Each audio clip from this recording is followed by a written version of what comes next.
This information is presented by Bluewater Auto Restoration. Welcome back. Thanks. It is really great to be back. This is week 13 of the 2026 Bluewater Auto Restoration series. Hard to believe we're at week 13 already. I know, right? And we release new deep dives every Saturday morning. Every single Saturday. So in this deep dive, we look at classic car insurance, appraisals, and documentation. Yeah, the really crucial stuff, the foundational stuff. Exactly. And before we jump in, just a quick reminder for you, our listener, to visit the BluewaterAutoRestoration.com website. Highly recommend checking that out for, all the visual resources we'll be talking about. Definitely. Okay, so today's mission is entirely focused on protecting your investment. I mean, the massive amount of time, capital, and just unfiltered passion you pour into your vehicles. Right, because it is a massive investment. It is. And we're looking at a huge stack of industry insights today, covering, everything from insurance quirks to the deep mechanics of professional appraisals. Yeah, and when we comb through our stack of research, the overarching theme is really undeniable. These vehicles are, well, they're rolling pieces of art. Rolling pieces of art. I love that phrasing. Thanks. And the goal of this deep dive isn't just to make sure you have, a piece of paper in your glove box to make you legal on the road. Right, that's just the bare minimum. Exactly. The goal is to secure the financial reality of your passion. Because right now, in garages everywhere, there is this massive, dangerous gap between what a standard insurance adjuster says your car is worth and what it actually takes to replace it. Okay, let's unpack this. Yeah. Because transitioning from a standard, everyday daily driver to a classic like a 29 Pontiac or a 55 Chevy, that completely changes the landscape. Oh, it alters it entirely. You're no longer dealing with a depreciating appliance. Right. So let's start at the foundation. When does an old car actually become a classic for insurance purposes? Well, the underwriters look at age first. The industry benchmark is generally 20 to 25 years old. Okay, so a 99 Civic is technically a classic now. Well, technically, yes, by age. But age is just the gateway. It doesn't dictate value on its own. Gotcha. So what else matters? Scarcity. There are exceptions to the timeline. A car might only be 10 years old, but if it has super limited production numbers, like a homologation special, it jumps into that collector category much faster. Right, because they only made like 500 of them for racing regulations. Exactly. Or if it has significant historical value, the market psychology pulls it into the collector tier. So the timeline accelerates based on scarcity. But let's look at the physical car itself. Our research talks a lot about originality. Originality is huge. Right, we hear number matching thrown around at every car show. How does an appraiser actually verify that? Because they can't just pop the hood and say, yep, looks old. No, not at all. Appraisers are essentially forensic accountants for metal. Forensic accountants for metal. Yeah. They're looking for the original stamp numbers on the engine block, the transmission case, the rear axle, and those have to perfectly align with the vehicle identification number on the chassis. Wait, I need to push back on that for a second. Sure. What if someone rebuilt the engine, like 30 years ago, and the machinist shaved down the engine block and accidentally ground off those original numbers? Oh, that happens all the time. Really? So how do you prove originality then? The appraiser has to pivot to casting numbers and casting dates. Casting dates, Yeah. like when the metal was poured. Exactly. Every major component poured at a foundry has a date molded right into the iron. So if the car was assembled in mid-October, the appraiser expects to see an engine block cast in September. Oh, wow. Yeah, and if they find an engine block cast 3 years later, they immediately know it's a replacement. The original heart of the car is gone. So it's basically like authenticating a fine art painting. It's about the artist as much as the canvas. That's a great analogy. The standard adjuster is just punching a model year into a database. But the classic appraiser is documenting the DNA of the build. They're pulling production codes, paint codes, all that stuff. Right. They looked at fender tags. If someone painted the car a rare, highly desirable purple to boost resale value, but the fender tag says it rolled off the line in basic beige, the appraiser catches that. Skid. Exactly. And it fundamentally alters the valuation. But what if the car isn't trying to be original? Like, what if it's a fully customized Restomod? Custom builds. That's a totally different ballgame. Right, because they threw the factory specs out the window. Modern engine, custom suspension, bespoke interior. How on earth do you value something that's entirely one of a kind? This is where the appraisal transitions from historical authentication to a pure cost duplication analysis. Cost duplication, meaning what would it cost to build it again right now? Exactly. The appraiser calculates the current market cost of finding a suitable donor vehicle. than the cost of sourcing the specialized parts. And the labor, I'm guessing, is the biggest chunk. Oh, absolutely. The biggest variable. A renowned custom builder might charge $150 or $200 an hour. Wow. Yeah, that adds up fast. It does. The appraiser has to document the quality of that workmanship to justify those high rates. This is why a custom appraisal is massive. Usually 30 to 60 high-res digital photos. 30 to 60 photos just of welds and panel gaps? Yep.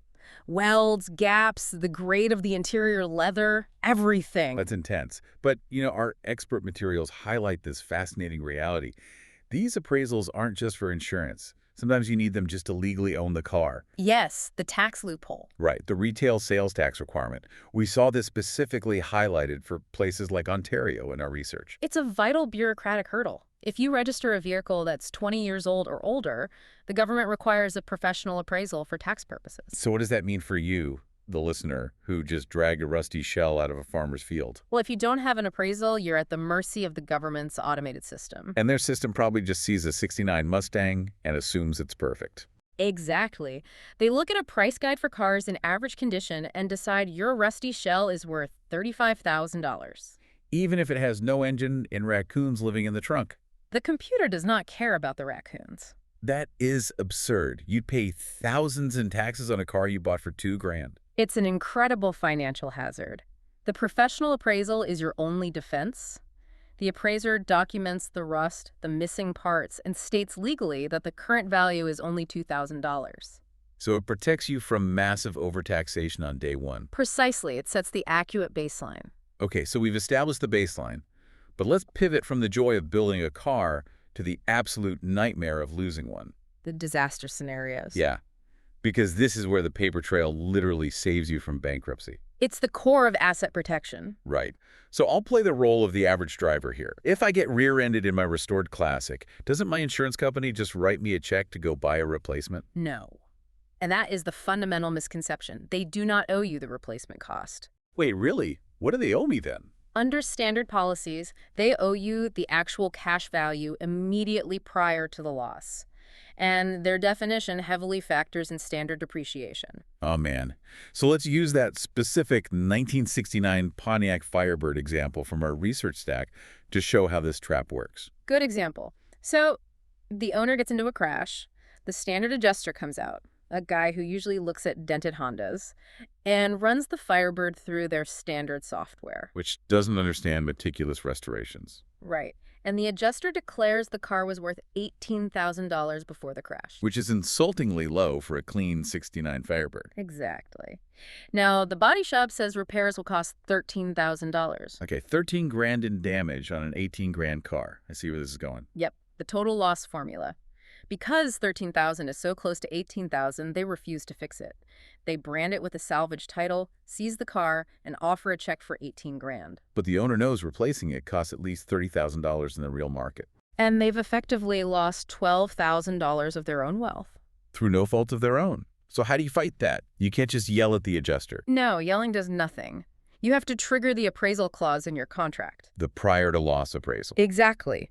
You hire an independent appraiser, they travel to the wreckage, look past the crumpled metal, and document the high-performance upgrades that survived. And then they compile market data to prove the real value. Yes.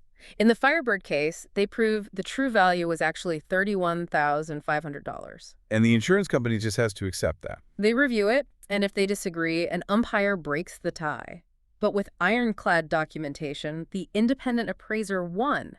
The value was officially raised. Changing the entire math equation. Precisely. A $13,000 repair on a $31,000 car isn't a total loss anymore. So they were forced to repair it. The appraisal literally saved the car from the salvage yard. It absolutely did. Okay, but a crash leaves physical evidence. The appraiser can look at the crushed car. What happens when there is no physical evidence? Ah, the stolen vehicle scenario. Right, like that heavily customized 2008 Subaru STI from our intro. The car vanished. How do you value a ghost? This is the ultimate test of your documentation. The standard adjuster offered $38,000 for that Subaru. Which was just the generic book value for a stock 2008 model. Exactly, because they couldn't see the custom parts.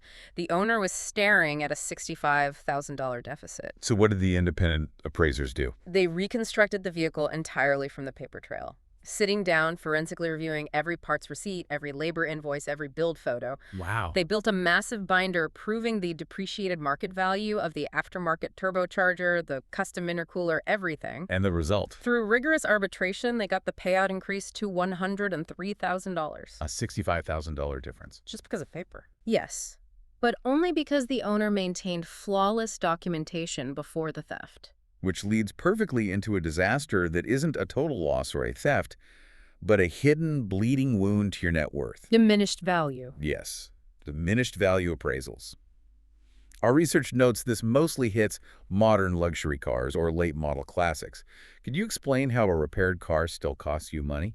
It's the most insidious financial hazard, really, because it happens while you think everything is resolved. We're like that 2006 Lexus GS 430 we read about. Exactly, severe collision. The insurance pays a body shop over 20 grand to fix it. The shop notes they had to put it on a laser frame rack for 8 hours to straighten the structural damage. Okay, but I need to push back here.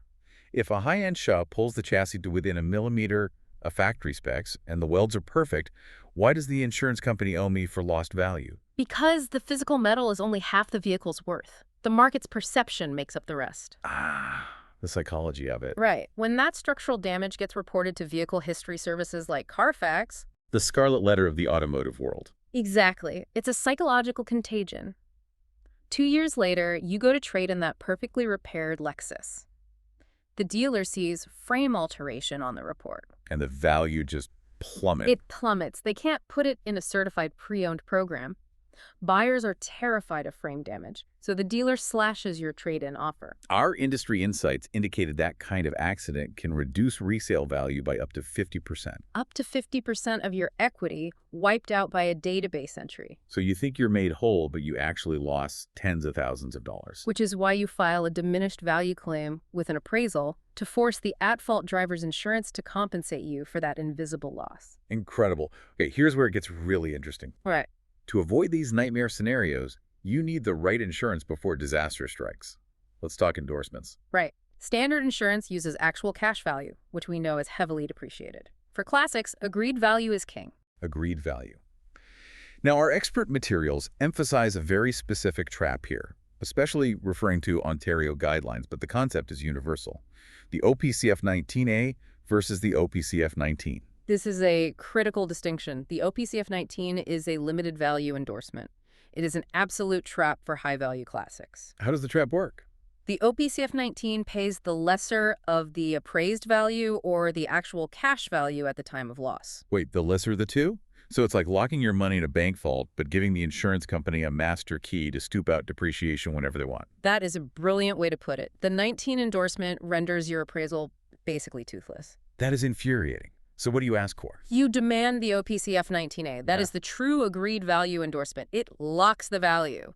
If the appraisal says 50 grand and the car burns down, you get 50 grand. No algorithms, no arguments. The value is absolute. Okay, but what if my 55 Chevy is literally in 100 pieces on my garage floor? The project car. Yeah. It's an engine block on a pallet and a bare chassis. How do you insure a pile of parts that's gaining value every week? The industry has evolved for this. Specialized policies from industry leaders we found in our research, like Haggerty or Zare offer vehicle under construction coverage. Do I have to call my agent every time I bolt on a new part? Not quite. It scales. You set a baseline value for the bare chassis.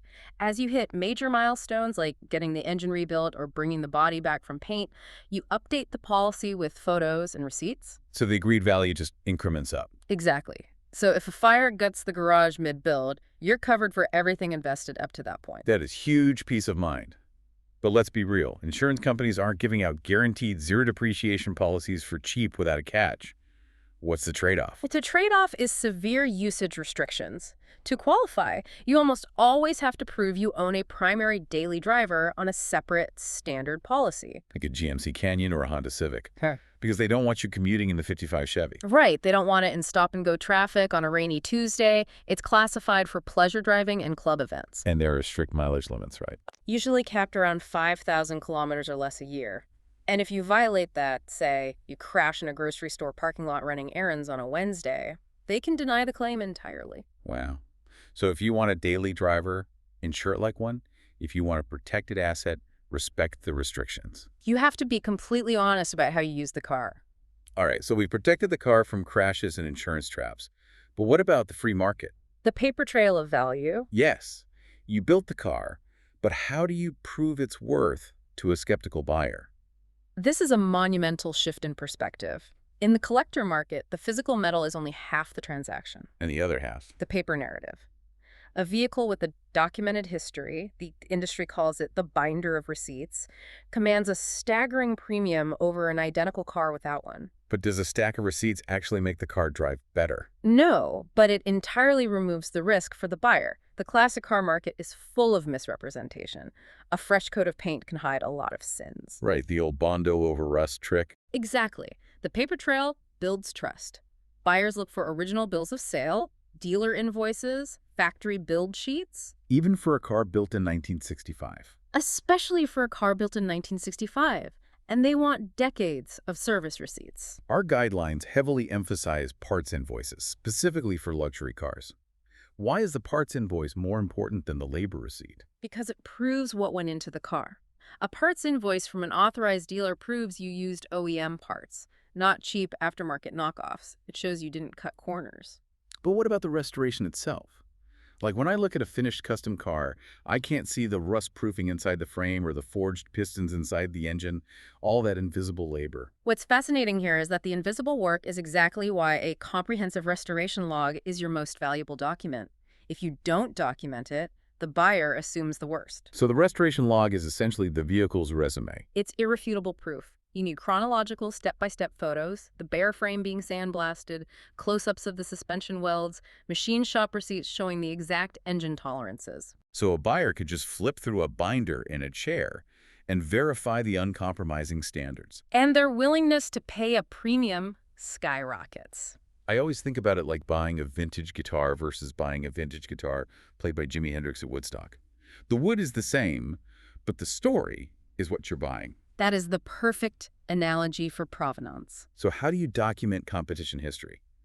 Is a shelf full of plastic trophies enough for a valuation bump? Trophies are merely decorative. You need rigorous proof. Official race results from the sanctioning body, entry programs, action photographs of the car on the track with its race numbers visible. And what if the car was in a movie or owned by a celebrity? Our stack of research mentioned Elvis Presley cars or the Batmobile. Celebrity connection can instantly bump auction value by 10 to 20%, sometimes way more. But it must be strictly verifiable. Right, because I could just buy a 70s Cadillac and claim Elvis drove it to a diner once. Exactly. Anecdotes are worthless. You need archival footage of the celebrity with the exact car, showing the license plate. You need original purchase contracts with their signature. That sounds incredibly labor-intensive. It is. Owners routinely hire professional provenance researchers to trace the chain of custody and compile a legally sound dossier. It deters fraud and mathematically justifies those massive auction premiums. Okay, so let's ground all this theory for the listener. Yeah. Because if you walk out to your garage right now, you probably have a glove box crammed full of crumpled thermal paper receipts from the auto parts store. Oh, absolutely. And if you pull one out from 3 years ago, what does it look like? It's blank. It's completely blank. The summer heat baked the thermal dye, and you just lost thousands of dollars in verifiable value to a hot afternoon. Ouch. So how do we prevent this? What are the pro tips for organizing this massive paper trail? Don't trust physical paper alone. Our research strongly advocates for a 3-tier system of asset storage. Let's break that down. Tier 1. Tier 1 is your physical show binder.